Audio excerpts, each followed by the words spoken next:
This will be our first lecture on the advanced level problems on circular motion. Let me clarify at the very beginning, this is essentially problems on application of Newton's laws of motion. But we call it circular motion because we are going to see the application of Newton's laws in motions which are partly or completely circular. We have dealt with the theory earlier and have done some basic problems. We shall now choose more advanced level problems on the same topic. And as before, we shall mark the problems with 1, 2 or 3 dots to show their difficulty level. I'm sure this will be more convenient for the students. So let us go for the next problem in the lecture, which is problem number 2.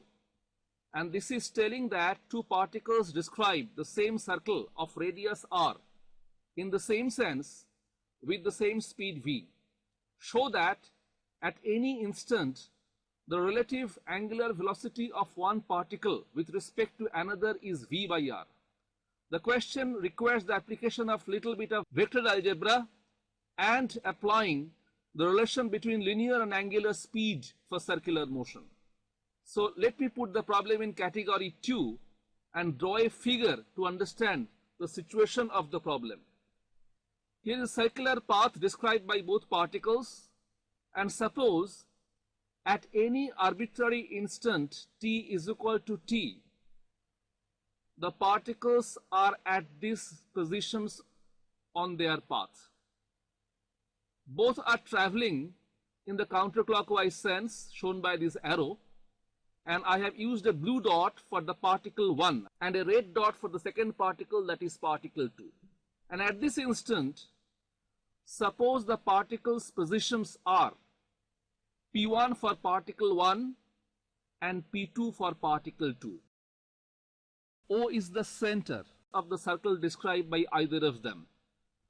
So if I could have drawn radius vectors for both the particles at the given instant, as you can see OP1 and OP2, suppose the angle between these two radius vectors is theta as is shown in my figure.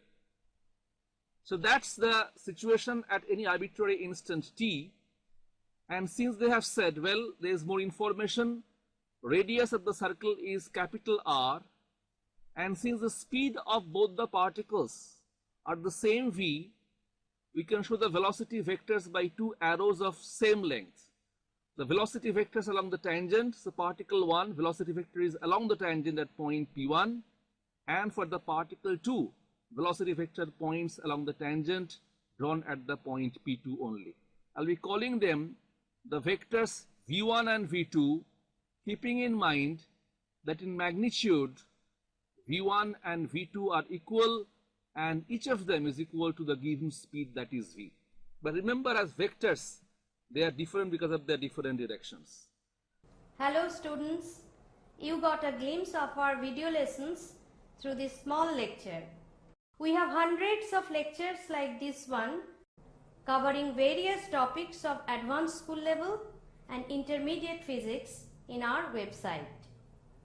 They are exhaustive and often accompanied by elaborate diagrams to make concepts even clearer.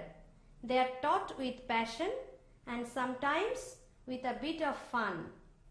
So, at the end of the lesson, you have a commanding grip on the subject and you are ready for the board and competitive exams.